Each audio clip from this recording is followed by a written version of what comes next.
this thing on? Because it's getting ready to be on. Hello and welcome to Bell Ringer. My name is Greg.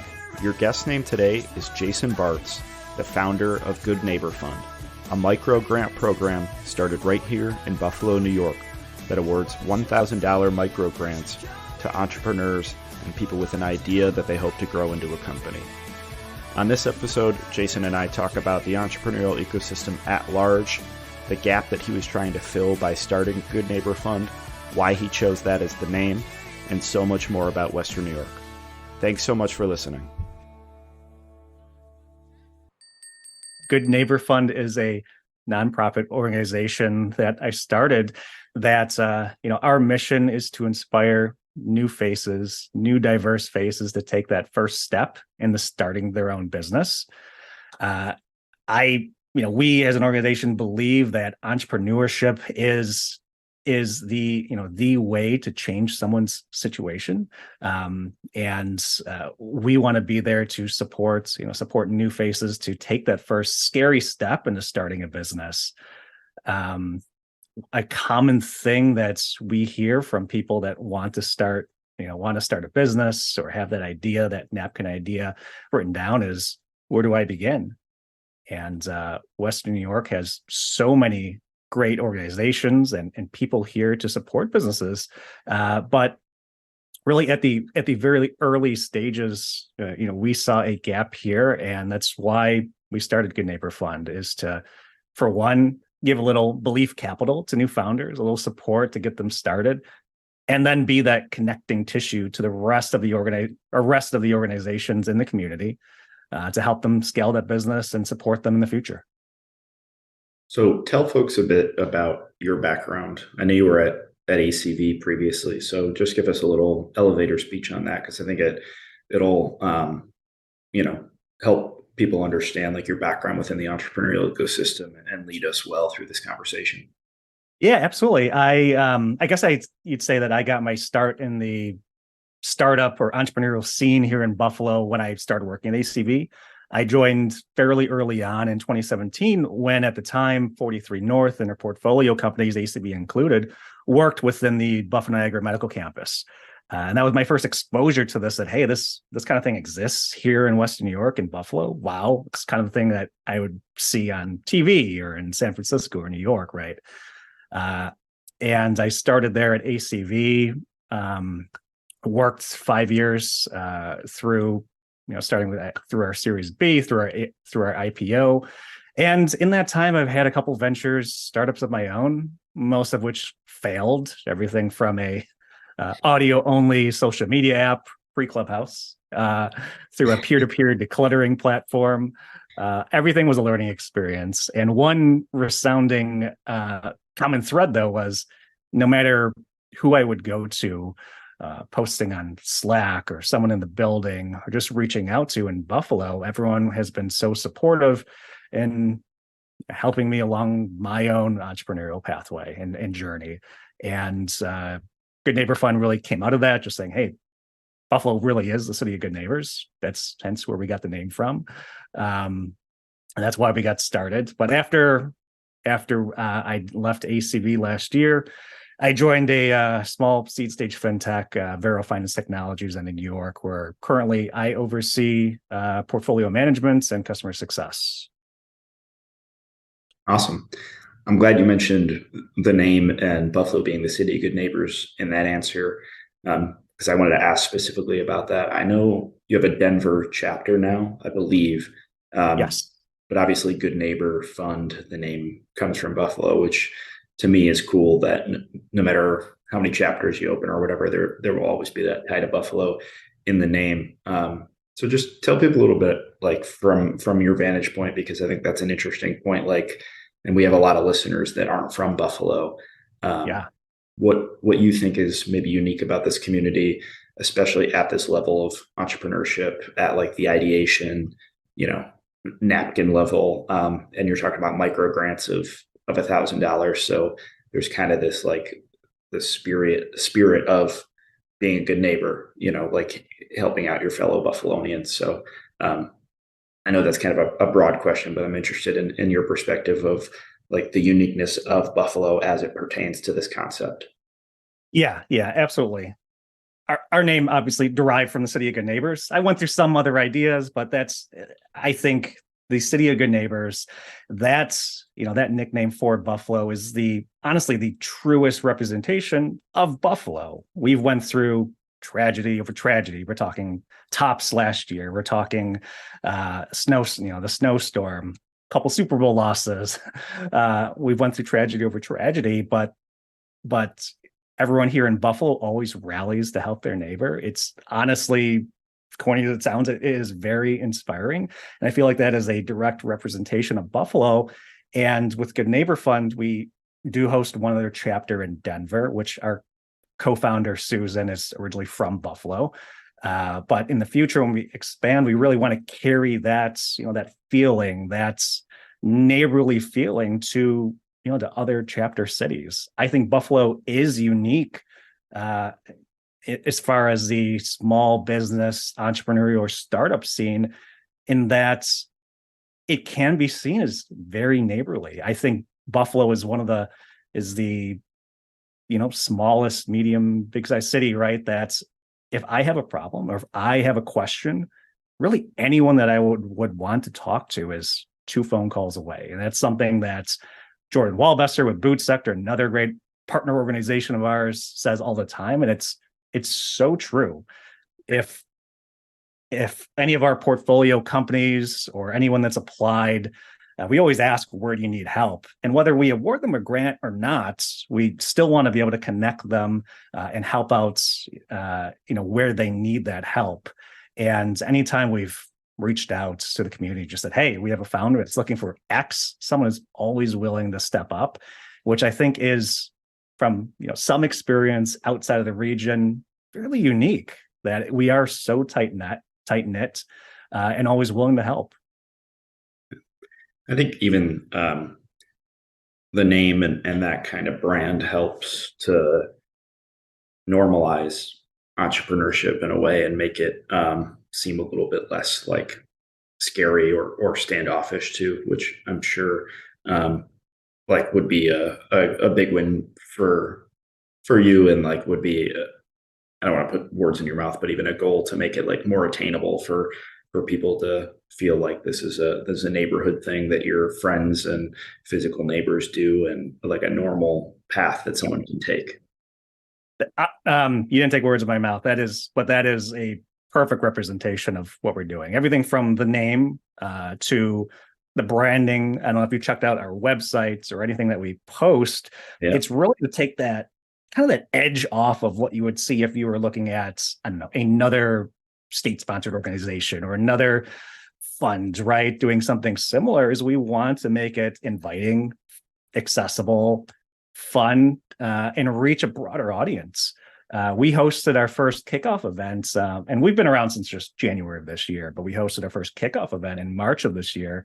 And our goal was really for our events to make them like that, like the cookouts, right? The block party, the neighborhood block party. And that's how we branded them, where we can pull together your usual crowd that you would see at small business or entrepreneurial events, your founders, entrepreneurs, investors, and whatnot. But we also saw a huge mix of 150 attendees, where you had that crowd. We had students from UB, from Buff State, Canisius, that made up a good percentage, and just people that were interested in seeing what's going on, what Good Neighbor Fund's about, and what our mission is. So it was really inspiring to see that broad mix. And that's what we're looking to replicate at future events. We just had one in Denver where we did the same thing, just opening it up to just get the word out, and make starting a business, entrepreneurship, those ideas accessible and fun, that really anyone can do this. And let me know if I'm rambling, but something that we heard from the students, some of the UB students that attended the event, was like, oh my God, I'm right next to talking with an investor, or I'm talking with someone that started the business, and just being able to throw people together, like you would bump arms at a barbecue, but making it that type of environment, instead of listening to speaker panel for an hour. Right. Yeah. Well, I can say even just in kudos to you, because in like just desktop research for this podcast, I think that comes through in the brand and the website and all the collateral. So I think that's great. I want to talk a bit about really like the process of the grants and the type of individuals or ideas that you're looking for. So I know on the website there's a section for your portfolio. You've only been really around since January, you said, so I know it's early, but take us through like the type of people you're looking for, and then criteria or review process should they kind of go through and apply. Yes, yeah, we try and streamline this process and make it and reduce as many barriers to entry as possible, because we want to see as many people say, hey, I have an idea, let me just throw it out there, right? Just even that first step is tough sometimes. So if you checked out our application, it's one page, pretty simple. But we are looking for the ideation stage founders. So that, I think you mentioned earlier, Greg, that napkin idea, that's really what we're looking for. We want to see as many new faces at the top of the funnel, where we could bring people into this ecosystem to eventually see them succeed, see them flourish, planting these seeds of economic development. And maybe, who knows, maybe in the future, someone to be a 43 North graduate or winner, right? But as far as the application process goes, it's fairly straightforward, where we ask an ideation stage founder to say, hey, what's the problem you're trying to solve? How are you going to solve it? How do you see, what do you see as your value prop? How are you going to make money? And then one requirement we do have is a pitch video, 60 seconds, for someone to take the responses and just get into that practice of communicating it to someone else. We do look for passion in the pitch, see that excitement behind their idea. But that's the application process. It's fairly straightforward. There are a couple hard requirements or eligibility requirements where we are not funding existing businesses that are revenue generating, which it just doesn't make sense. And let's be real, it's $1,000 micro grant. So what is that going to do to an existing business? And consulting businesses or really unclear use of funds. We do like to see how a founder is thinking through how they will use that first $1,000 of seed money in starting their business. Is it beyond a couple of those guardrails you just mentioned? Is it beyond those? Is it industry agnostic? It is industry agnostic. So we will, right now, it is open to everything from a Main Street business. We've seen hot dog carts, barbershops, bakeries, gardens, things like that, all the way to high growth SaaS, software as a service type ideas. So really, those two ends of the spectrum and everything in between. And if I could keep rolling with that, outside of the micro grants, one thing that we really strive to do is to be that connecting tissue to other organizations. So once we've awarded the micro grants, we want to then introduce those founders based on their needs that they tell us at the time of application to their type of business and connect them to local organizations that can help take them further, right? Are they a BIPOC founder on the east side? We can introduce them to what Derek is doing with the Exchange of Beverly Gray. Or is it a high growth startup idea? Maybe we introduce them to Cultivator through the University of Buffalo. But we're able to help them through that process and guide them to an organization that may make more sense for them to scale them in the future. That's great. And then from your end, how are the micro grants funded? I saw a donation portal on the website, which was interesting. So I'm curious, just from the other side, how the money's coming in from the quote unquote good neighbor, the city of good neighbors. Yep. Yes. Thank you for bringing this up. This is a part of Good Neighbor Fund, which I love and I'm super passionate about. But Good Neighbor Fund is structured as a collective giving circle. So you and anyone listening, if you're unfamiliar with that model, it's an alternative form of philanthropy.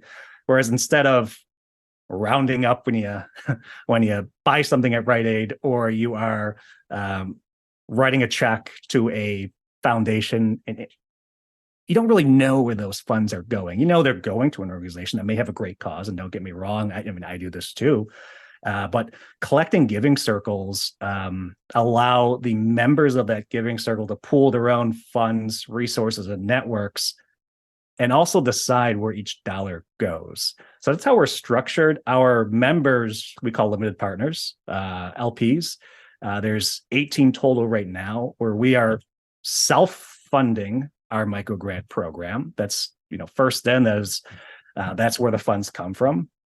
And then our LPs are then the ones reviewing the applications and coming to consensus on how we distribute the funds. On top of that, I guess you can consider us a Giving Circle Plus, because we do accept outside donations as well. We're partnered with Boot Sector, who powers our financial back end. They're a registered 501c3 nonprofit. So all donations are processed through Boot Sector. And then through our events and newsletter and other activities, we're also open to sponsorships as well.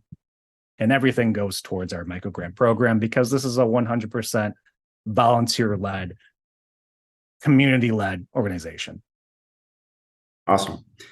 So you've been, it's kind of, I think your path's interesting, because now with Good Neighbor Fund, and you took us through your background a little bit before, you've really kind of been at both ends of the entrepreneurial ecosystem in some ways, right?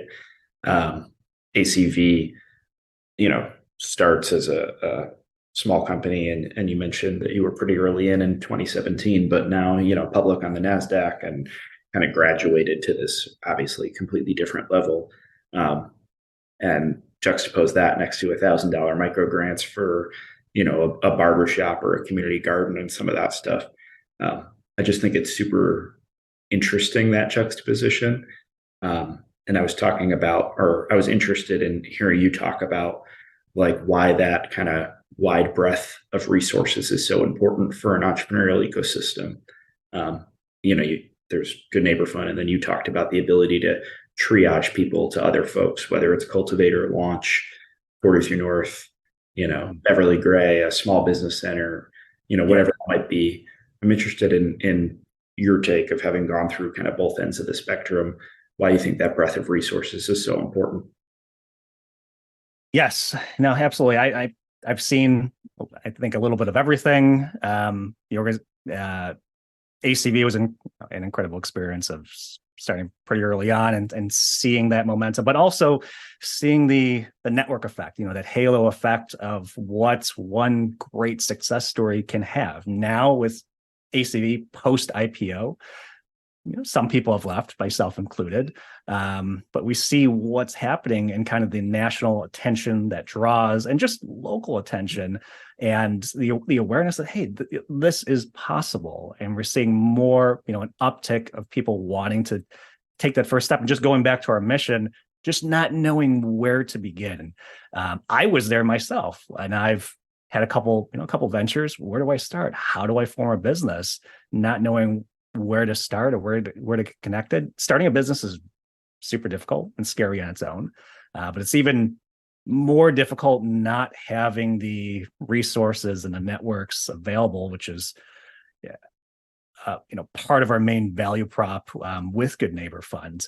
And we see a lot of value in trying to build as many partnerships with other organizations like the ones we've already talked about with Boot Sector, the Exchange, 43 North, to name a few. Also Pitch Hamburg. I mean, check out our website, but we're always looking to build these partnerships, because when we talk about the renaissance of Buffalo and putting Buffalo on the map, I mean, we've seen a year ago, we saw the first uptick in population. We are on that upward swing.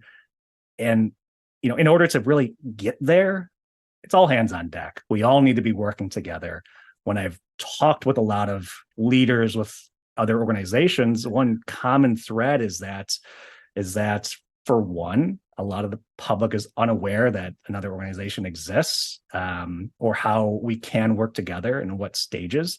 And that's why it's so important for us to really not be afraid to say, hey, maybe we're not a good fit for you, but this other organization is. Let me introduce you, to really see more success stories. If all the organizations and people in the in this ecosystem are working together. That's great. Well, I really appreciate your time and everything you're doing for the community through Good Neighbor Fund and all of your involvement in the entrepreneurial ecosystem. Really, before I let you go, we always end on a couple hard-hitting blizzard round questions. So, number one, if you were a flavor of ice cream, what would you be? Oh man, I would have to say I'm a big fan of the oh my God, big fan of, I'm trying to think of the name now. Cherry Garcia ice cream, Ben & Jerry's. Great choice. Good juxtaposition of sweet and, a little savory. There you go. Yeah. What's a book or TV show that you'd recommend? Oh my goodness. Really putting me on the spot there. Let's see. Book, I would have to say the best read that I've had. Greg, can I take a look at behind me? Yeah, I do see the bookshelf behind you. That's helpful. Yeah, I might have to say, okay, you know what? I'm going to go with Meditations, Marcus Aurelius. Short read, but it's a good read to have every couple of years. Is just a way to reframe yourself, your way of thinking. But for the listeners, Marcus Aurelius was a Roman emperor, philosopher emperor, that really took on studying Stoicism and the philosophy behind that. So it's a great read. And TV show. I just started getting into Succession. I know it's just ending, but I just got into it, and it's a pretty interesting watch so far. So nice. I love Succession. It's one of my favorite shows, and I've never read Meditations, but I follow a couple Stoicism accounts on Instagram, and Ryan Hamilton, who's one of the big writers in that. I think that's his last name, Ryan something. But Holiday. Yep, I got a couple of Ryan Holiday up there too, but he makes it super accessible because reading Meditations it's readable and everything. Ryan will take that and make it like add in real life scenarios, to really amplify that, the message. Yeah, well, great choices. How about a couple of quicker ones? Do you prefer a text or a phone call? Text. I kind of that stereotypical millennial where if my phone rings, I'm just going to silence it or wait for them to leave a voicemail. So text message. Sorry, guys. Fair. How about hiking or skiing? Never been skiing. A little too afraid. I'll go for a hike, though. Bills or Sabres? Bills all the way. Go Bills, baby. Last question. Most important, chicken wings. Do you prefer a drumstick or a flat? All right, I'm going to be honest with you, and I don't want to get too much hate. I do not eat meat. Okay. But when it was a drumstick for sure. It was too much work with the wing. Let's be real. Yep. I'm with you. I think I don't know if you do like the cauliflower wings, but those remind me more of a drumstick.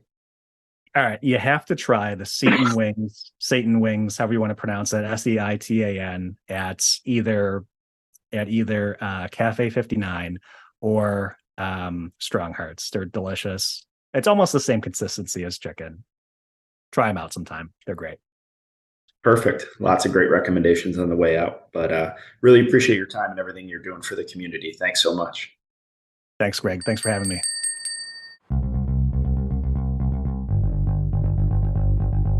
Bellringer is a podcast by Invest Buffalo Niagara, the region's nonprofit, privately funded economic development organization, bringing new jobs for our neighbors and new investment for our neighborhoods. Come grow your business with us.